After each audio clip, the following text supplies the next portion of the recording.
Es momento de hablar también de cuestiones que están ocurriendo esta semana. Saben ustedes que, que la actualidad pasa por la política, pero que en esta tertulia y concretamente en los días como hoy, buscamos a nuestros comentaristas para analizar las noticias desde otro punto de vista. Enrique Bernat, muy buenas. Hola, buenos días. Bienvenido. ¿Me has echado de menos? Muchas gracias. No, sí, claro. El domingo estaba aquí en el programa especial. Estuvimos 4 horas o algo así. Junto con Dolores Serrat, muy buenas. Hola, muy buenas. Pues más de lo mismo, ¿no? Que sí. Estuvimos analizando... Pero siempre se os echa de menos. Gracias. Que sobre todo era porque estuvimos en esa noche electoral intensa, la quisieron vivir en este grupo Antena Aragón y con nosotros, fue un placer. Y vamos a analizar lo que ha ocurrido desde entonces, que ha habido bastantes cosas. Así que antes de empezar, vamos a hacer un pequeño balance en el siguiente vídeo, en el siguiente audio. Vean, escuchen. Las elecciones autonómicas dejan en Aragón un claro ganador. Heraldo. El Partido Popular arrasa en Aragón. Diario Aragonés. El PP gana las elecciones autonómicas en Aragón. El Confidencial. El PP avasalla a Lambán en Aragón. Y también un claro perdedor.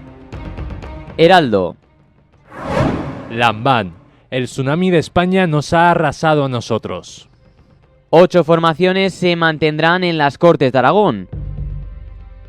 Alberto Izquierdo, secretario general del Partido Aragonés. Heraldo. El PAR aguanta y resiste pese a todos y pese a todo. El Periódico de Aragón. Podemos se desangra en Aragón. Teruel existe, no llega a cumplir sus expectativas, pero logra grupo propio en las Cortes. ¿Cómo analizan nuestros invitados estas elecciones? ¿Hay un gobierno claro o existen varias opciones? ¿Cómo afecta la convocatoria inmediata de elecciones generales? Lo analizamos con nuestros invitados. Pues a todas estas preguntas quiero que me contesten. Señora Serrat, empecemos por usted. Vamos a ver, yo creo que es que han pasado tantas cosas en tan poco tiempo que lo que no ha habido tiempo es para reflexionar.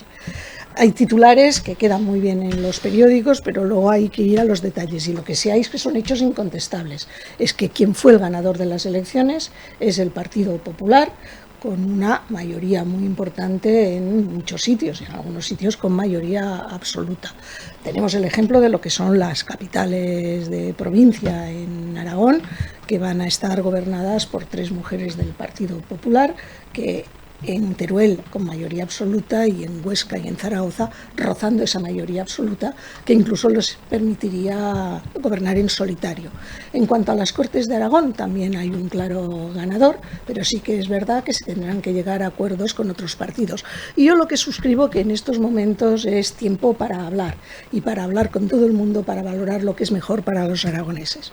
Pero eso que debería de ser un periodo de reflexión, de diálogo, de negociación y de encuentro se ha visto alterado por lo que fue la declaración del presidente del gobierno convocando a las elecciones generales para el día 23 de julio. Una decisión que yo creo que es una muestra de una personalidad, una persona muy narcisista y egocéntrica que la toma pensando sobre todo en lo que son sus propios intereses y que ha cogido con el pie cambiado a todo el mundo, pero sobre todo a quien ha cogido con el pie cambiado es a sus propios varones y a los propios miembros de su partido. También ha cogido con el pie cambiado y de forma muy significativa a la izquierda, que va a tener muy poco tiempo para intentar recomponerse de una pérdida evidente de apoyo que han tenido muchos de los grupos políticos de la izquierda y que a Yolanda Díaz le deja muy poco tiempo para conformar ese partido nuevo, ese Sumar, porque las negociaciones suelen ser lentas y se suele tener que ir despacio y prácticamente no hay tiempo para ello. Hemos visto como otro partido pues ha tirado la toalla y ha decidido no presentarse a las elecciones y la salida de la política y la vuelta a la vida privada de personas que han sido tan significativas en España como es Inés Arrimadas. En estos momentos pues estamos viendo muchos cambios, muchas cosas. Hemos visto declaraciones cambiantes, de paso adelante y paso atrás. Por ejemplo, el señor Page, que el primer día de las elecciones dijo que abandonaba la política y se volvía a su profesión de médico forense, y al día siguiente, después de la convocatoria de elecciones generales, tuvo que rectificar y decir que va a intentar formar gobierno. Hay quien ha dicho que no va a negociar con nadie, pero luego que va a negociar con todos. Por lo tanto, hay un cruce de declaraciones que forman parte de todavía ese shock en el que nos ha sumido esa convocatoria de elecciones generales, pero hay que ponerse a trabajar. Y lo que es evidente, y si tuviera que hacer el resumen en una frase de lo que pasó en las últimas elecciones, es que se ha demostrado un cambio de ciclo. Las urnas fueron muy claras y ganaron en votos y en escaños los partidos de la derecha o el centro derecha. Señor Bernat. Bueno, vamos a ver, dejo de lado el asunto de Sánchez porque es ya un poco de chiste, ¿no? Narcisista. Bueno, vamos, es posible que lo conozcas a Sánchez. Es un juicio diagnóstico. Más que yo, pero que seguramente lo conocen más que yo, pero vamos, yo no me atrevería a decir esas cosas que entran en el terreno de lo personal. A mí me parece otras cosas Pedro Sánchez, un magnífico presidente, seguro. En qué momentos ha gobernado y en qué situación y con qué apoyos. Eso ha sido importante para este país. Pero vamos a ver, primero, la victoria del Partido Popular es incontestable. Eso es evidente.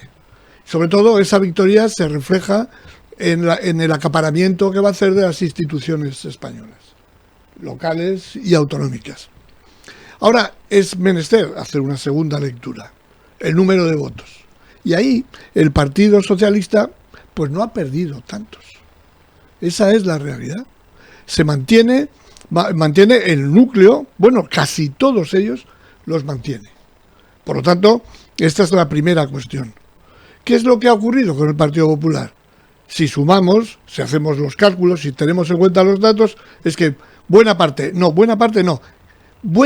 sí, del Partido de Ciudadanos, de los votos ciudadanos, se ha ido al Partido Popular. Y también a Vox.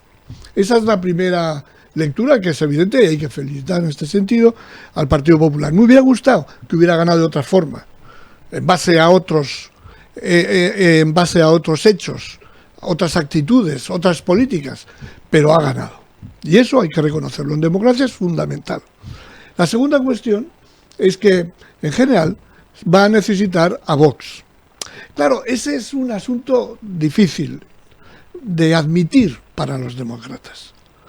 Y refleja algo que es muy importante, la incidencia de asuntos, digamos, la incidencia de una corriente europea, y yo diría que occidental, no solamente europea, toca a los Estados Unidos, la incidencia de un retroceso a lo que pudiéramos decir actitudes postdemocráticas, no del todo democráticas, por no llamar fascistas y estas cosas a algunos partidos, y ese es un asunto que me preocupa, nos preocupa a los demócratas, que afecta no solamente a España, como digo, a buena parte de los países europeos, en una situación de globalización general de las actividades políticas, económicas, sociales, en las que si Europa vuelve de nuevo a los viejos nacionalismos, tal y como quiere Vox, vamos a ser una especie de muñeco donde nos van a dar por todos los sitios.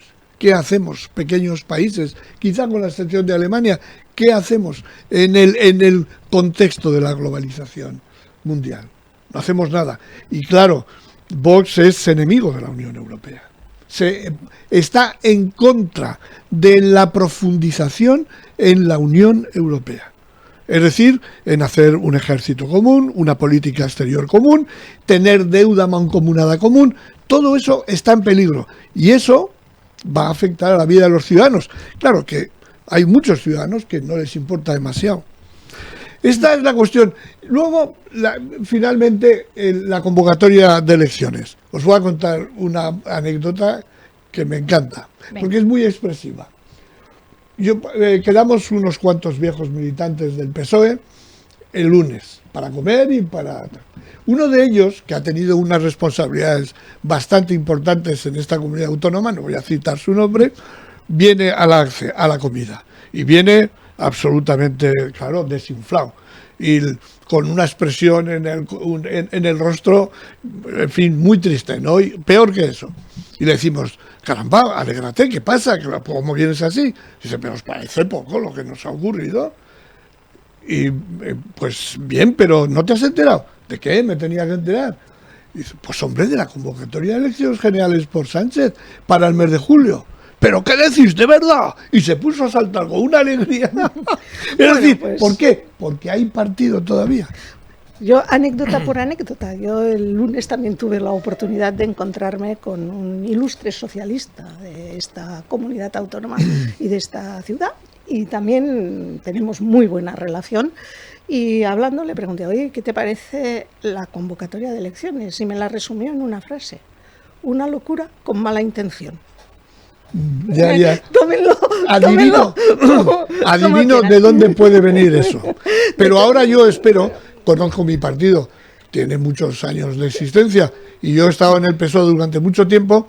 Yo sé que cuando hay que estar unidos vamos a estar. Yo de esto no tengo la menor duda, y a mí sí hay una cosa que no me ha gustado de esa convocatoria de elecciones y de la reacción del Partido Socialista, ha sido esa salida como respuesta al ataque sin prácticamente reflexión, recurriendo a un recurso tan antiguo como es la historia de la humanidad, que es el recurso del miedo, cuidado que viene la ultraderecha. A mí eso no me parece de recibo, porque estoy de acuerdo contigo que en estos momentos Europa tiene un problema de extremos, de populismos, de derechas y de izquierdas, y tú sabes que los extremos se tocan, pero nunca he oído a la gente del Partido Socialista ponerle peros a la extrema izquierda y solo ponérselos a la extrema derecha, si lo queremos llamar así, porque sí. Yo creo que Vox no es un partido tan de extrema derecha como se quiere llegar a decir, pero en cualquier caso yo creo que el Partido Popular ha sido claro, que va a hablar con todo el mundo, y también habrá responsabilidad de aquellos que le quieren negar su derecho a tomar o a formar parte. Hombre, claro, como el PP negó hablar y colaborar en la pandemia con el gobierno y cosas de este tipo, esto está claro. Yo estoy de acuerdo contigo. No estoy de acuerdo en que el PSOE no haya hablado mal de la extrema izquierda. La historia del Partido Socialista nos lo demuestra. En ese momento actual. Pero a mí me parece bien lo que ha hecho el PP de decir voy a hablar con todo el mundo. Tengo mis dudas de que eso no sea también una táctica, ¿no? Para poder justificar luego el asunto de Vox. Pero bueno, es verdad, ahí están los demás para que puedan responder. Ahora yo quiero resaltar que este gobierno, con muy pocos apoyos, ha tenido que hacer frente a cosas que podríamos asimilarlas incluso a una guerra, en el sentido, nos está invadiendo una pandemia, y en vez de contar con el apoyo de todas las fuerzas políticas, ha contado con todo lo contrario, con nada de eso. Y dicho otra cosa en relación a las campañas electorales, hemos estado 4 años de campaña electoral. 4 años, con la mayor parte de los medios de todos de todo tipo, pues periódicos, las redes, etcétera, con un verdadero, con una verdadera y con una agresividad, con un verdadero ataque en unas circunstancias que, bueno, yo que soy historiador, sé que cuando pase un tiempo y se vea estos 4 años, claro que eso no importa hoy nada, pero cuando se vea esto, va a ser juzgado de todas formas, muy negativamente. Ahí hay una cosa que me hubiera gustado, y la voy a decir y no viene de ahora.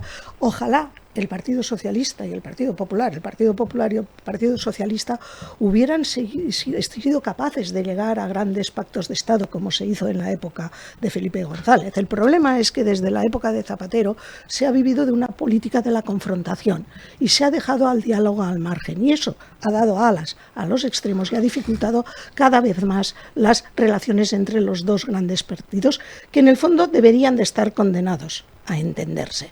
Y la prueba la tienes en otros países, donde el bipartidismo es mucho más flagrante de lo que puede ser en España. Sí. Pero no hay ninguna duda de que el Partido Socialista el clásico, el tradicional, ha prestado grandes servicios a España, pero es verdad que en esta última etapa se le podría decir ha una prestado cosa, un servicio manos extraordinario. Que no dais, ¿qué esperáis? No. Y la verdad, en colaboración con el Partido Popular ha sido nula, pero porque tampoco nunca le ha interesado. Primero, por la forma en que se llegó con esa moción de censura. Segundo lugar, por cómo se trató al anterior presidente del Partido Popular, que no lo llegó ni a recibir, y el Partido Popular ha tenido que superar una crisis muy importante en estos últimos años y tampoco ha tenido ninguna ayuda ni ninguna facilidad. Reconocerás que aquella nefasta gestión de Rajoy que llevó a la situación en Cataluña que vivimos, allí el Partido Popular, el gobierno, contó con el apoyo del PSOE votando lo que votó en el Senado. Estoy de acuerdo contigo de que hay aspectos que tienen que ser, digamos, consensuados por las grandes fuerzas de esto lo tengo absoluta y meridianamente claro, porque si no, a la larga, lo que vamos a tener siempre son gobiernos débiles que van cada vez más y que no van a ser capaces de solucionar problemas estructurales muy importantes. Eso lo tengo muy claro. Pero desde luego el ejemplo del Partido Popular estos 4 años no es. Bueno, ¿os acordáis? Ahí tenemos una discrepancia clara en la valoración de lo que ha sido esa política. ¿Cómo votaban? ¿Cómo se votaba a favor, en contra? Bueno, es que fue terrible. Yo soy de verdad de la opinión que el servicio que ha prestado Sánchez a este país estos 4 años, y espero que siga haciéndolo, ha sido impresionante. Una opinión respetable, pero no compartida. Pero espero que lo que hemos dicho aquí sea cierto, que haya una capacidad de acuerdo, sobre todo en los temas claves, como es el tema, hay que decirlo, el tema de la unidad de nuestro país. No es el momento de la valoración política de esa etapa, llegará, pero creo que los ciudadanos han hablado claro. Venga, voy a seguir, seguiremos hablando de política, pero nos vamos a otra más, o a otro tema que tiene que ver con la ley de bienestar animal. Volvemos unos meses atrás para analizar cuestiones del presente. Vean, escuchen. El adelanto electoral puede tener víctimas colaterales. Tras el fiasco de la ley del solo sí es sí, Podemos ve peligrar la ley de bienestar animal.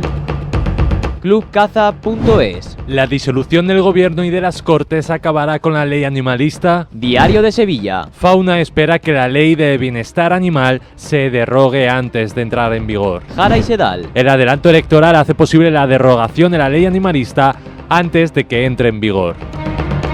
¿Realmente podría ocurrir? ¿Sería el segundo gran fracaso de Podemos en esta legislatura? ¿Qué aporta esta ley a la defensa de los animales? ¿Por qué ha concitado tanto rechazo del mundo rural? ¿Ha podido influir en las elecciones? Se lo preguntamos a nuestros invitados. Bien, pues esto es lo que queremos preguntar. Fíjense las últimas cuestiones que hemos formulado. Señor Bernaz, empezamos por usted ahora. ¿Yo qué te quieres que te diga? Mira. ¿Yo qué quieres que te diga? Es una muy buena respuesta. Espera. ¿Tiene animales usted? ¿La ha podido aplicar? No, yo he tenido animales. Mi padre, en el almacén que tenía aquí en el Bajo Aragón, tenía un gato para cazar ratones. Y, ¿sabes? Un día desapareció porque alguien se lo llevó, imaginaros para qué.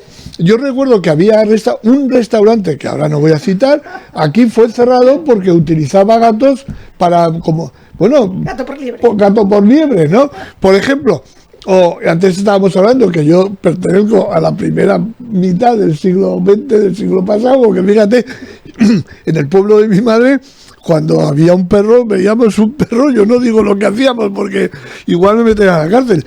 Bueno, dicho esto, un poco por relajarnos un poco y tal, ¿no? Pues no sé qué deciros con lo de la ley. Vamos a ver, yo me he leído la ley y hay cosas que entiendo que terminan por ser contradictorias con la existencia de los seres humanos. Por ejemplo, si uno tiene un perro, no lo puede dejar en casa 24 horas. anda. Y entonces, bueno, claro, lo que puede hacer es llevarlo a una perrera, ¿no? Pagar y eso. Claro, siempre eso es voluntad del que lo tiene, de que tiene al perro. Pero claro, a mí, digamos que esto está fuera de mi mentalidad, de mi forma de ver la vida, de mi cultura. Oye, soy un viejo, lo siento mucho, pero es cierto. Y hay otros artículos que si queréis hablamos de ellos, pues que resultan, bueno, ahí menos mal, y ahora vais a estar de acuerdo vosotras seguro conmigo, menos mal que nos ha tocado a los toros, ¿no? Menos mal. Porque a mí me gusta, soy un amante de la fiesta taurina. Vamos a ver, la pregunta era si puede ser derogada esta ley. Hay que tener en cuenta que la ley se publicó a finales del mes de marzo y el plazo para entrar en vigor era de 6 meses, con lo cual entrará en vigor a partir del mes de septiembre. Pero en muchos de sus aspectos, la demora para la entrada en vigor depende del desarrollo reglamentario, que en algunos casos supone hasta 24 meses más, con lo cual hay tiempo de sobra para derogar esta ley. El problema de esta ley, yo creo que se dijo ya en el debate en las Cortes, es una ley que se ha tramitado sin escuchar ni a los técnicos ni a los científicos implicados en la misma. Es una ley que viene marcada por las características ideológicas implantadas desde determinados grupos y es una ley que en lugar de resolver problemas posiblemente va a generar muchos problemas a mucha gente, sobre todo al mundo rural. Y hay algunos aspectos muy significativos. Decías, Enrique, el tema del tiempo en el que se puede dejar un animal solo en casa. Para los perros se restringe a un máximo de 24 horas, para los gatos y los hurones a un máximo de 72 horas, cuando son animales que son muy independientes. Pero, por ejemplo, se llama protección animal a la obligación de esterilizar a los gatos a los 6 meses de vida, por obligación.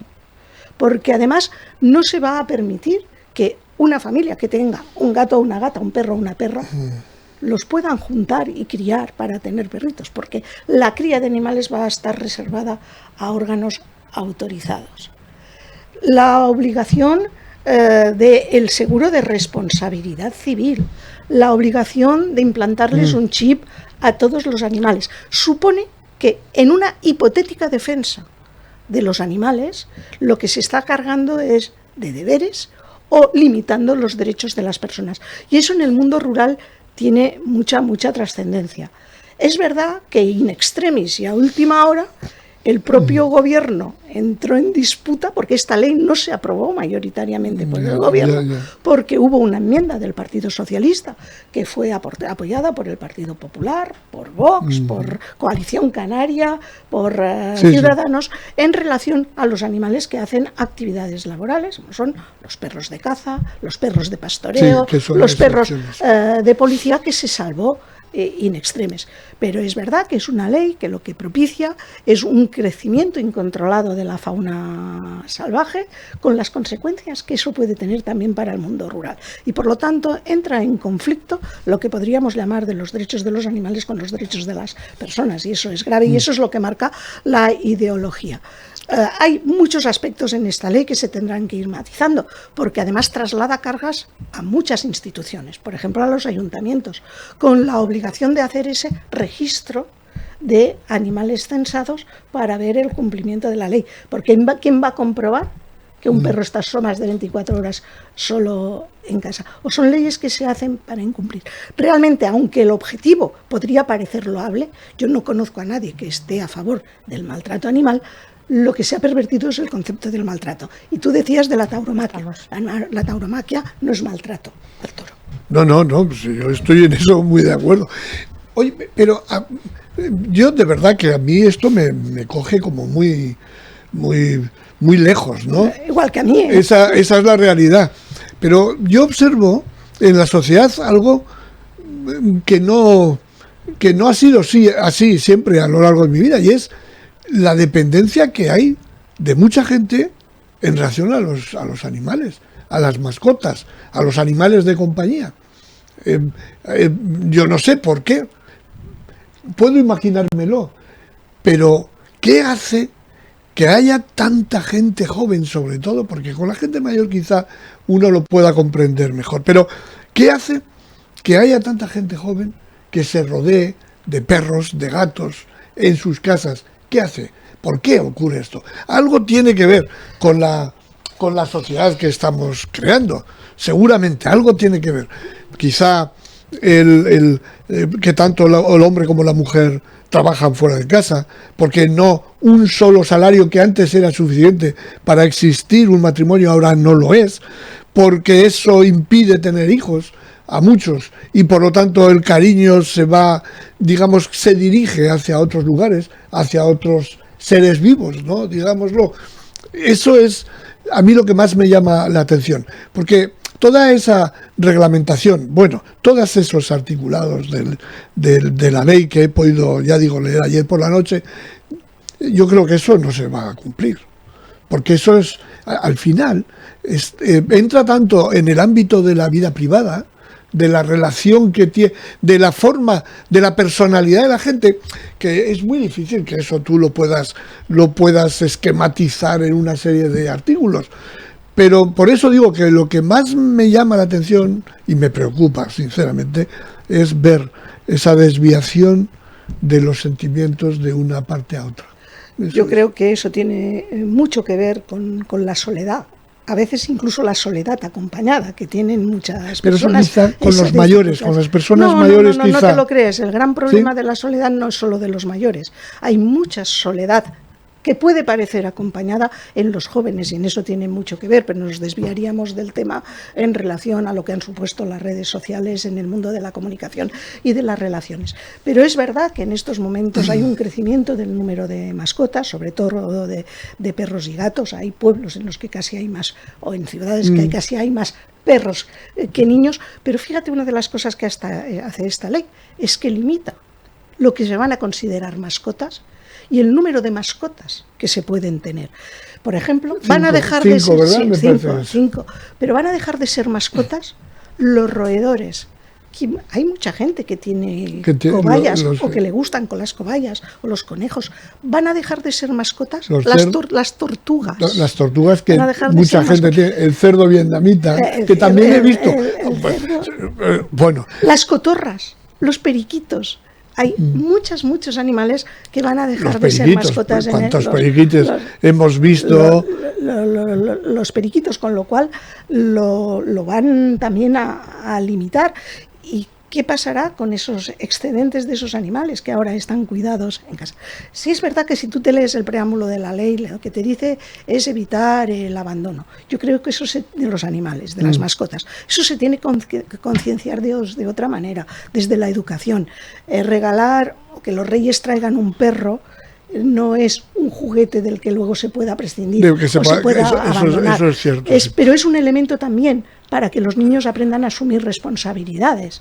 Por lo tanto, es una ley que yo creo que no cumple con sus objetivos finales, que entra en muchas contradicciones, que va a generar muchos problemas a mucha gente y que va a alterar mucho lo que es la relación entre los amantes de los animales y los que no son amantes de los y no olvidemos una cosa que he dicho antes, no olvidemos la poca capacidad que los salarios tienen hoy para poder mantener una familia en general, es decir, antes con un salario vivía una familia, ahora con dos puede vivir o mal vivir. Pero tener una mascota, y eso es muy importante. Dinero, Tener una mascota cuesta dinero. Sí, pero cuesta más dinero tener un hijo o dos. Bien. Yo soy, pero no es comparable. Que soy de la prehistoria. O sea, tú no puedes contraponer el tener mascotas con el tener hijos. ¿Tú crees que dirigir el sentimiento, la atención, el afecto hacia los animales, como yo veo que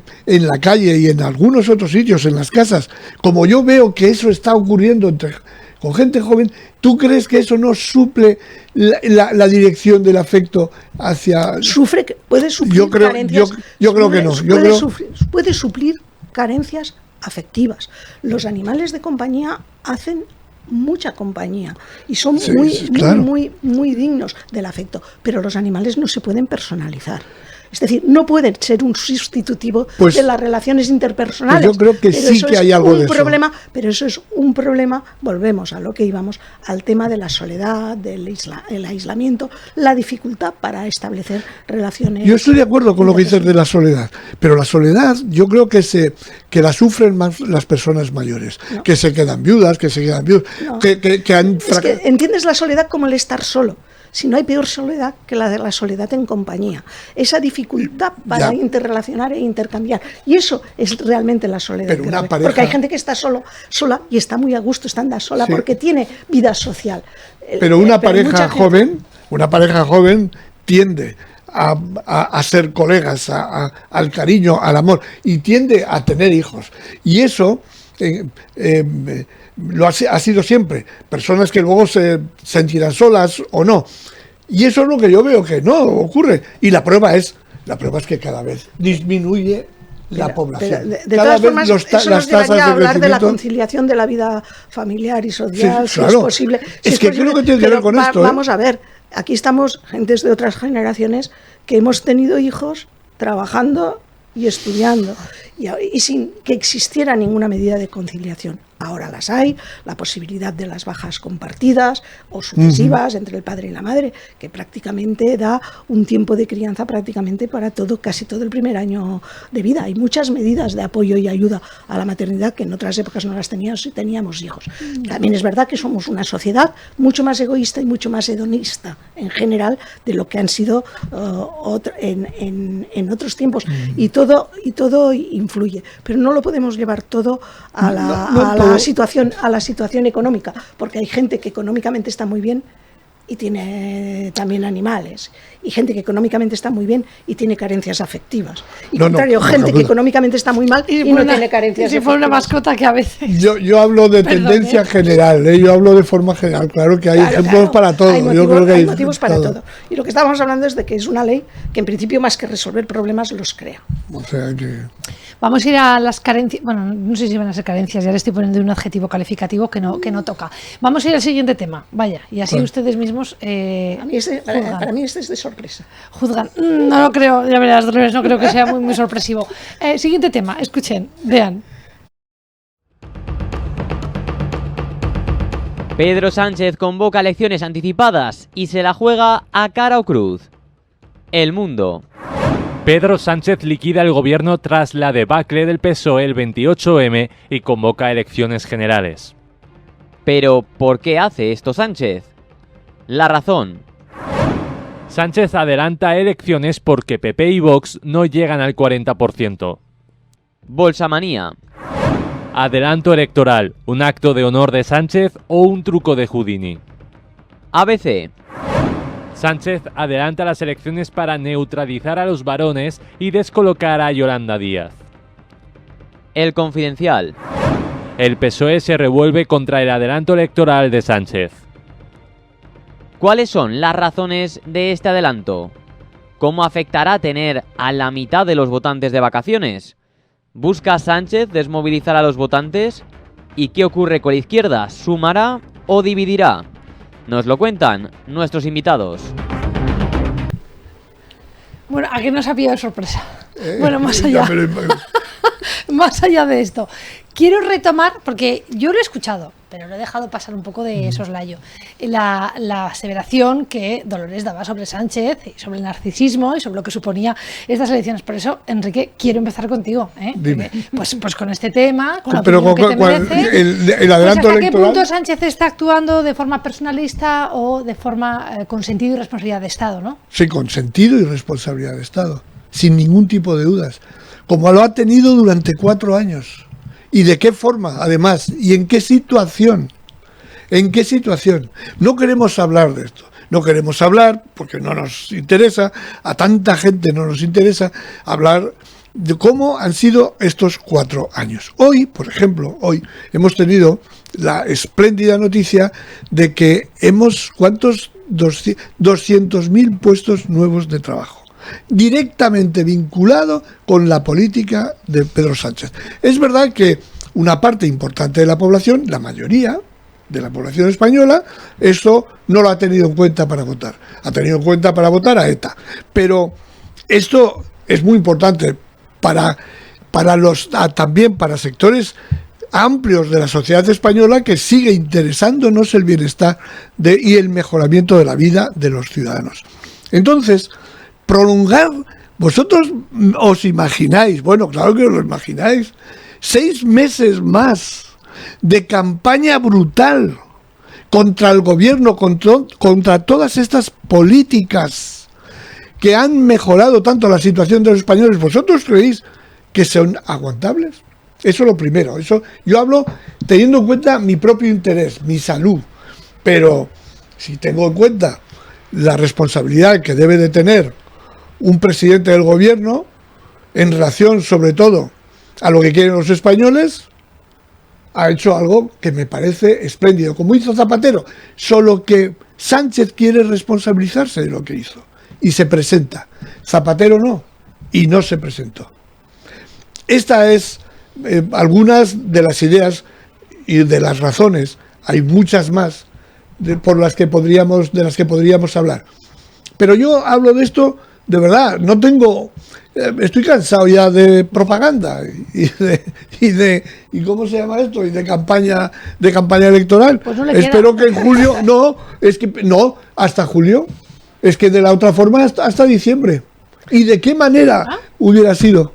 Vamos a ver, yo no voy a pretender convencer a un convencido, no desconvencer a un convencido, sí. Y lo bueno que tiene Enrique es que cree en lo que dice y desde luego estamos en las antípodas. Desde luego esa valoración tan positiva de la política de esos 4 años no coincide para nada con la que yo personalmente puedo hacer, pero como la que han hecho muchos ciudadanos. Y en relación a la convocatoria de elecciones, si hubiera ganado el Partido Socialista, hubiera alargado el gobierno hasta el mes de diciembre. Por lo tanto, si me voy a los titulares de prensa que se han visto estos días, yo diría que hay una mezcla de factores que le han llevado a esa toma de decisión, y posiblemente el primero de ellos, el no tener que dar ni siquiera explicaciones a los propios. Él era consciente que después de la derrota electoral se iba a enfrentar a un comité federal con mucho enfrentamiento, porque hay mucho descontento entre los valores socialistas, y una manera de desviar la atención, de cambiar el paso a todo el mundo, era la convocatoria de elecciones. Por otra parte, de no convocar las elecciones se enfrentaba con un serio problema con los socios de gobierno, empezando por Podemos, y la necesidad de si tenía que hacer o no una remodelación del gobierno, que tampoco quería enfrentar. Tampoco le convenía dar mucho tiempo para que a la izquierda del PSOE se reestructurase, y por lo tanto tampoco le convenía en ese sentido. Y en tercer lugar, él tiene una personalidad que siempre, y cuando he puesto los dos adjetivos, ni mucho menos los he dicho en sentido peyorativo, he hecho una descripción de elementos de personalidad que le llevan a tomar decisiones de una manera, ni es la primera ni es la última, siempre antepone el propio interés a lo que puede ser el interés de su partido. Pero ¿cuál es su interés? La forma de verlo. Y él piensa, y en mi opinión yo creo que él cree que con ese adelanto electoral él puede tener alguna ventaja. Y además está condicionando, y la prueba la hemos tenido con esa salida al ataque, en el miedo a que viene la derecha, intentar sacar rentabilidad de ello, que es absolutamente legítimo. Es verdad que se puede hacer esa lectura de hombre de Estado, pero creo que no se corresponde con la forma en que lo ha hecho, porque salió cogiendo a todo el mundo desprevenido, sí. Y además salió al ataque. Por lo tanto, yo creo que han primado otros intereses. De todas formas, el 23 de julio sabremos si le ha salido bien o le ha salido mal. Yo estoy de acuerdo contigo que esa derrota del PSOE en número de votos no ha sido tan grande, pero porque también se ha beneficiado de la pérdida de votos que han tenido muchos partidos de izquierda, igual que el Partido Popular se ha beneficiado de la pérdida de votos de Ciudadanos. Si los votos de los innumerables partidos de extrema izquierda se hubieran concentrado en una alianza entre ellos o en un solo partido, las cosas hoy serían diametralmente distintas. Hombre, eso es evidente. Y si Vox no existiera y fuera como antes, pues también sería distinta. Para mí el argumento fundamental es el argumento democrático. Caramba, si esto es cierto, si los españoles no valoran la política que ha hecho este gobierno, y teniendo en cuenta el deterioro, es verdad, del gobierno. El gobierno de España es una institución, una de las más importantes. Ya está bien de deteriorarlo, ya está bien de desgastarlo. Llevamos 4 años de esa manera haciendo esto, ¿no? Pues lo importante, el argumento que pesa sobre muchos otros que se pueden discutir, pero el argumento es el argumento democrático. Si los españoles no están de acuerdo con estas políticas, que lo digan. Y que tienen vacaciones. Oiga, ¿cómo que tienen vacaciones? Vayan ustedes a votar. ¿Cómo que tienen vacaciones? Pero oiga, pero somos tan malos, pero si nos acaban de decir que esta política no debe de continuar, ¿a mí qué me cuenta usted que tiene usted vacaciones? Vote y haga posible que el gobierno democráticamente cambie. A mí esto me parece fundamental. Ahora, claro que hay detrás, digamos, aspectos que son muy inteligentes en relación al Partido Socialista, que los varones, 2 o 3, que han sido castigados. Es curioso que Chimo Puig, por ejemplo, en Valencia no ha perdido votos. Blanban sí. Caramba, hagamos lectura. ¿Quiénes son los varones? ¿Alfonso Guerra? No, que odia de una manera como estos chicos. No estamos hablando. Iba a decir, supongo que eso lo dices por el manifiesto un poco que ha habido de los antiguos no, varones. Pero no, yo no lo decía en ese sentido. Pero antiguos no. 3 o 4 muy concretos. Hace poco, la semana pasada me parece que fue, un magnífico ministro que fue Felipe González Maraval, de Educación, un sociólogo también de primera magnitud, escribió un artículo en El País en donde, digamos, que es muestra de cómo los antiguos no dicen lo que dice Alfonso Guerra o González de Sánchez.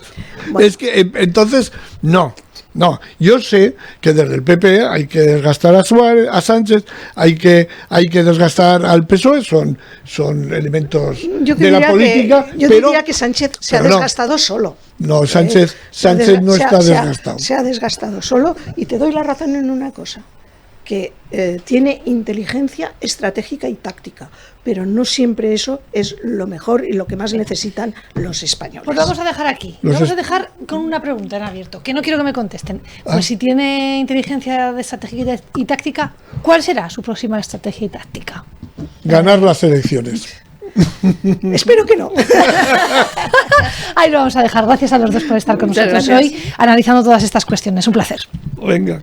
Con Enrique Bernaz y con Dolores Serrat terminamos esta tertulia de opinión que ha traído, por supuesto, pues bueno, la evaluación de los últimos resultados electorales.